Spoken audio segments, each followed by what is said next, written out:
Hello, everyone. I'm Dr. Olena Berezovska, and I'm welcoming you to my YouTube channel. And we have a new podcast with a very unique person, Dennis Glenn. The person that actually try to help psychologists, life coaches, and many other people who dealing with well-being, like psychological well-being, with mental well-being, physical well-being, to bring their knowledge and bring their skills to more people. It doesn't matter what age, but actually what he's doing, I'm gonna intrigue you because Dennis is not a psychologist, but he really keen to present everything to future generation of psychologists and life coaches, and why he's going to explain you. So welcome, Dennis, to my podcast. And I would like you to tell a little bit more how actually you start working in the field of psychology, how it's happened, and then what you're doing. Great. Thank you very much. This is very exciting for me. First of all, let me tell you, I have been involved in psychology by my wife. She is a psychologist. She's been working on me for 50 years. So I have learned a lot about her. And one of the great things about, I started out I've had many careers, one as a film director, but I moved into academia and I became the director of distributed education for Northwestern University School of Communication. And there I started building learning environments for distance learning. This was back in 2001. I then moved on to building learning environments for surgery, for nursing, for anesthesia, for law. It was fabulous. I left the university and went to work for the American Board of Surgery, building interactive learning environments where you would get immediate feedback on what you were doing. Learning by doing, it was the key. So when we attended, my wife and I attended this great conference in Vancouver. It was a fabulous conference, but something hit me that was absolutely incredible. Martin Seligman, in his 1-hour presentation, talked about generative AI apps that are a game changer. In fact, I even recorded it because I wanted to include it in the program that I do. So I create learning environments, and they're created in a game engine so that you get immediate feedback. You get to play with the stuff you learn by doing. And so I thought of how would people want to be self-directed learning? And so I created a museum where you walk through the museum. It's just like when you want to go and you look in, oh, I want to do modern art, or maybe I want to do Renaissance art. You go up to whatever you're interested in and you click on it, and you are now in an interactive program. And the great thing about it is that generative AI apps that are included in this allow you to ask questions, to summarize the documents, to search information that is important to you and to reinforce your learning. And it's all done by you doing something. And that's the key thing. And so we learn by doing. How's that? Is that enough? It's wonderful because I have to admit that I was looking through this museum before, and I was playing a little bit with this museum, and it's like video game, and it can be it can be modified and customized in so many different ways for different type of educational process for teenagers or for adults. Depends who's going to use this tool. And also you mentioned about this app you showed me as well, and I hope you will show our viewers what people can do through looking for any information, especially about summarizing some facts. So let's start from the first part, impressive part of walking through the museum, as you call it, museum, somebody can call in different way, right? But I would like you to show our viewers how actually it's look in virtual reality, let's say this way, how it looks like this museum, and how people can use this tool, for example, for their educational activities, and be educator or actually educate yourself, because there's so many potential of this video, not games, but video, how you call it, video educational process or whatever. So Well, if the you thing could, is, I'm from the film business originally. And so why don't we do what we call show business? Should we show show them what business. Okay, so let's show people. Okay. I'm going to share my screen. Go ahead. And this is the environment. I created a 4-room museum, and you literally walk through the museum and pick out whatever you're interested in. So I'm going to start it. And actually, you can create more rooms. It's not necessary 4 rooms and only this amount of walls or. Well, the nice thing about this is that just like any museum, you can change the exhibit instantly. Yeah. In a couple hours, you could just take the stuff down and put new stuff up and have a whole new course. So that's what's so nice about this. So I'm going to start it right now. And more information about Dennis, you'll find in information about this video. You just scroll down. I'm feeling the air when you still pressing the start button. Okay, so it's going to start now. Okay. And it starts with an introductory. This interactive museum is designed for self-directed learning using the generative bot that permit the user to explore the content, ask questions, and search for additional expert sources based on their interests. Its main attribute is to enable students, professors, and in practice psychologists to utilize generative AI interactions with learning documents, PDFs. The user can summarize the document and then ask any question from the document to clarify any topic. This program is specifically designed to provide access to expert research teaching positive psychology for teens to focus on fostering their well-being, resilience, and positive development during the adolescent years. This approach is particularly important for teenagers, as this period is marked by significant physical, emotional, and cognitive changes. As you progress through the museum, approach any of the posters on the walls and left-click. The simulation will open in a new tab. Follow the instructions and explore each document. You may save the link to any document for later access. You can continue your exploration by clicking on the Museum tab in your browser. Enjoy your learning journey. So let me just go over here and tell you what it was that started my idea about working with teens.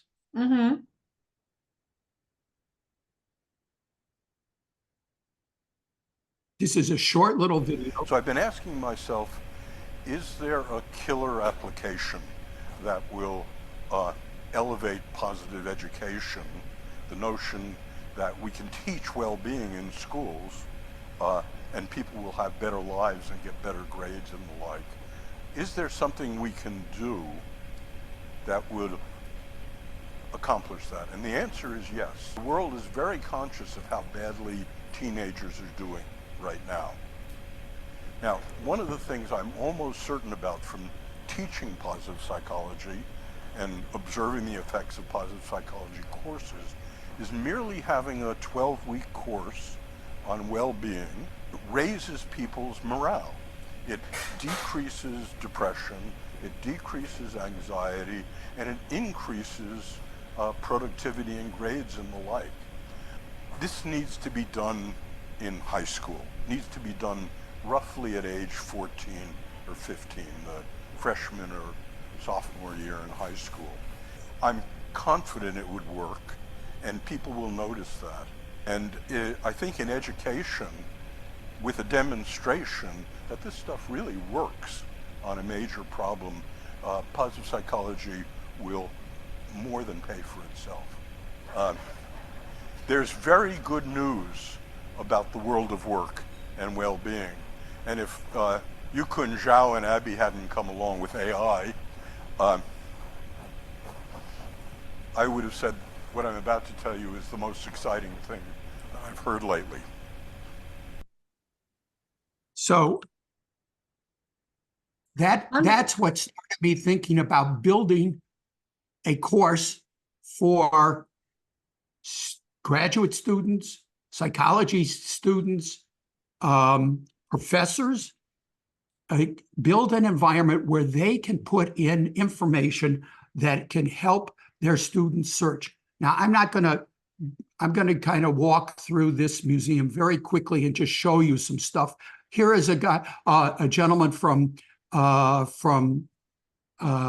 Eric Brynjolfsson, director of the Stanford Digital Economy But I'm going to Lab, go on. I'm not going senior to show you. fellow at the He Stanford talks about the University benefits Institute, of and co-founder AI. of Work. But here is, as you walk through this museum, and I'm just going to go take a look, there's all different kinds of things. Now, I am not the subject matter expert. I am looking for people to help me create this environment by telling me what information to put in there. So, in other words, I have put in all different kinds of information. You can click on and go to the test. I'm sorry, I went past it. You can go to the authentic happiness skills. I mean, these are all links to things that you can do. So I'm going to just show you one thing. I'm going to go back. I'm sorry, didn't mean to. I'm not going into the other rooms just yet, but I just wanted to let you know. I'm going to go back, and I'm going to go to. So anything you go into. So in general, we can put a lot of tests, a lot of information, home put tests. anything you want. So here is a PDF.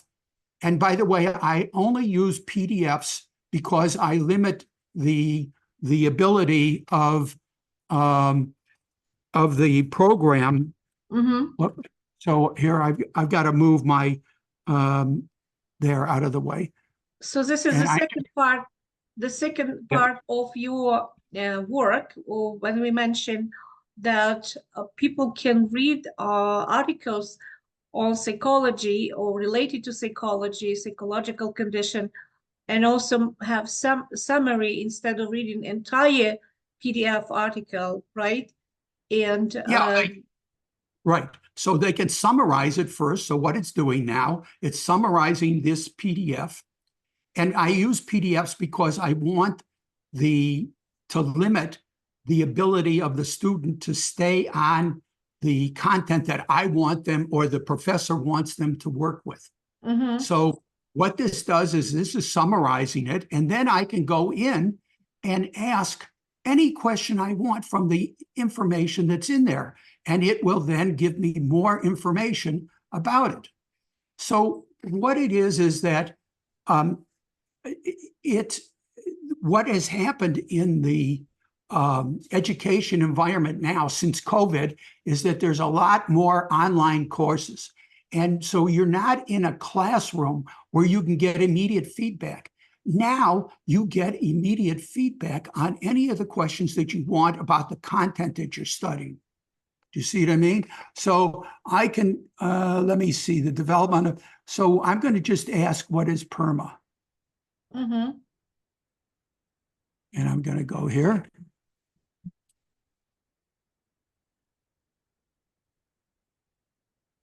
It's the same artificial intelligence APP, very similar we use for other like purposes, even in medicine, let's say, or just like ask any question, right? Exactly. You can ask any question you want. So I just asked what PERMA is, and now it gives me immediate answer. And then I can go back in and I can ask, okay, give me more information about positive emotion. How do I deal with that? Or whatever it is. And it's using the document for that information. Do you see? So this is a going back to the museum, is it allow you as a viewer to, or first of all, as a professor, to create any course you want, just putting stuff, these are PDFs, you just put them up on the wall. And so, and you can PDFs or tests or homework, let's say. Or videos. Or videos, or audios, whatever, and create your own room on specific theme, for example, a specific subject, right? Right, exactly. So here is, so you continue to look through and you can create specific rooms. You can say, this room is for this particular thing. So, or whatever it is, that I created 4 rooms. I can create as many as I want. Do you know what I mean? But I thought the 4 rooms where you could put in like 30 or 40 documents would be enough for a course. Of course, yeah. So each like painting, let's say, or whatever, it would represent some part of your course, let's say, like about resilience or about well-being or any type of course you want to do. And this type of activity is got to improve some other skills. And as we know, teenagers and adults, they like to play games. They like to have some kind of tasks going through these rooms to find the most important keys and actually learn something. And it could be modified in so many ways. And you can change even the color of the walls, as I understand it, the carpet, do it in so many other ways, right? Yes, absolutely. Now, we can put in, so what I added in was the authentic happiness survey, the strengths test. We can put in all kinds of things. I have the grit scale test in there. I mean, there's all, whatever so what I'm looking for is, I'm looking for help from experts that want to create this environment for what Martin Seligman talked about in terming creating a positive psychology course for teenagers. And so I just went in and did my own as a academic. I just picked out what and started doing research on it. But somebody who teaches this might have a better idea as to what material and what order they should go in or whatever it is. So create kind of like a syllabus. But so I agree with you. So I'm hoping that somebody in this wonderful group would like to work with me and create this environment. The environment's built, so all I need to do is put in the content and go with it from there, make it available. When we met and Glenn we talked about this program a couple times, and we had chat online as well. And I told Glenn that we need to bring more attention to different type of people, especially people who's dealing with psychology, with positive psychology, because the potentials are huge, and somebody can like this type of let's say tool, this museum, or even the this artificial intelligent chart. It's amazing. But again, we have to work together. We have actually bring more specialists and even create some, I would say, project with huge potentials. And that's why I'm glad that we have this conversation, and I hope more people would write to Dennis or contact him, because as I said, all information about Dennis Glenn you can find in information about this video. So don't be shy, contact Glenn, because this is this program has a lot of potentials, and yes, we can move forward and help other people to improve their psychological condition, like improve knowledge about living in society among people and dealing with people, building relationships. There's so many different types of potentials we can have here, right? Absolutely. And the key thing about the generative AI apps that I've included in here, it allow for what this instant feedback on any questions that they have. And that's the key thing about, everybody learns at a different speed, a different pace. And they have the ability to go in and ask the questions and not fear failure. And that's what we're talking about. We're talking about building strengths.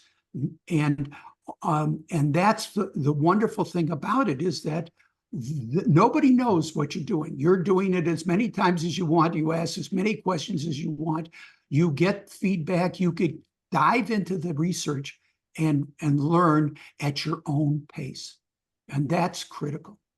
And I would like to add that as a doctor, I'm dealing with evidence-based medicine, and it started from Archie Cochrane, who actually started to collect articles and then analyze these articles to find out, is this information true and valid, or it's just like, the personal opinion of some professor or some doctor.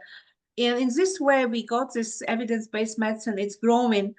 The same I can see in psychology, because psychology started, if you look through the history of psychology, started from medicine, from psychiatry, and was created and actually developed by psychiatrists who also used some used tests. We call them tests, but it actually was experiments, valid experiments that we can measure reaction of people on something. And that's why, like, psychology was actually very evidence-based science when at that time, like 100 years ago. But now we have a lot of kind of mix of true and untrue data. And I think that all psychologists who went through education, especially thanks to Dr. Salomon, who used a lot of evidence-based psychological articles, and I mean, this all kind of like to prove people this works, this doesn't work. And I think we need to create even better base of evidence-based evidence-based material on psychology, and having this chat and having some other potentials working together, it can help us to create our own, like not Cochrane, like, reviews or whatever, but some other type of reviews and some other type of evidence-based, when we can say to people that this is work, this is doesn't work, so don't waste money, don't waste time. But we can actually expand this to different fields of psychology. And I think it's a very good idea that somebody like you, Dennis, started to collect all this data in a PDF, at least started from something, at least started from positive psychology and related also to teenagers' life. But the potentials are huge. And this is how we as a kind of people who believe in positive psychology, and not just positive psychology, in psychology, who has some education, and many of us have proper education, let's say this way, so we can create this our own evidence-based psychological forum or association or whatever, and do the same like Archie Cochrane did many years ago, especially now when the technology went so far and we have like a lot of advances technology. We don't even need to type the articles anymore. I mean, we can copy and paste, right? So this potential is huge. Plus, even if you look at the saving the information, like now we can save gigabytes, not just like a small amount of information on on our computers that cracks because not enough memory, right? And I think we need to move forward. And I really want people who watch us, who watch this podcast, please contact Dennis, give some ideas, share your information, help Dennis to spread this potential programs, and probably create a project, because I know you would like to have a very good project, and to use it at schools, for example, or colleges, right? Right. Well, I'm going to offer something. I created I'm giving a learning seminar at this training conference next month. And I've created a PowerPoint presentation that has the key elements of this. And I'd be happy to share it with anybody, because it gives them, it talks about the flipped classroom, it talks about skills and capabilities, but it also talks about how to build these environments using this environment, and also what generative AI is about, how to use it, how to create them. And it has, practical AI for teachers and students, video links and things like that. So if you want, you can do me a favor, contact me, and I will send you the link to the PowerPoint presentation. Are you going to record this presentation? I mean, to have recorded? Yes, it will be recorded. Yes. But unfortunately, it's a paid conference. Okay. So you know what I mean? So I don't have control over the learning environment, but I'd be happy to. I'm open to work with these people, with these fabulous people who want to at least get started with positive psychology strengths for teenagers. This is a goal of mine that is really important to me, and it's getting back, and it goes to what Martin talked about at this conference, which really struck a heart. I moved out of the film industry into academia because I was able to teach and help people. And that's the most important thing. I would like to be able to keep building environments that are going to help people get better. Dennis, thank you very much for this powerful presentation and showing people what you do. And I know it's not even everything, because we can talk about this like even longer, but I hope that you'll get a very good feedback from everyone who's watching this podcast. And information about you, as I said, is in the information about video, or links, or emails. So please contact Dennis. And if you have any ideas, or you want to participate in his project, so you're welcome to contact Dennis. Thank you very much for joining me. Thank you for doing this. I listened to all your podcasts. They are fabulous, and that's exactly what I'm about. You're helping people, and this is so important. It must make you feel great. And I'm glad that I find you. Oh, you found me. I don't know who found, but it's amazing that we can talk about this, and it shows that the progress is on, and it's so fabulous that the technical potentials are growing every year. So I hope you'll have more courses, more interesting, like, all these tools we can use, like electronic tools, we can use to bring people more information, valid information, and useful information. How to be happy, how to be healthy, how to live in society, and actually do not be stressed so much, because life is stressful, but at the same time have actually to balance and have a better life than go down to worse situation, right? So how to survive in a good way, I would say. Thank you, Dennis. Thank you very much. Thank you. It was a joy. I really appreciate what you're doing. Thank you. Okay. Bye-bye, everyone. Goodbye.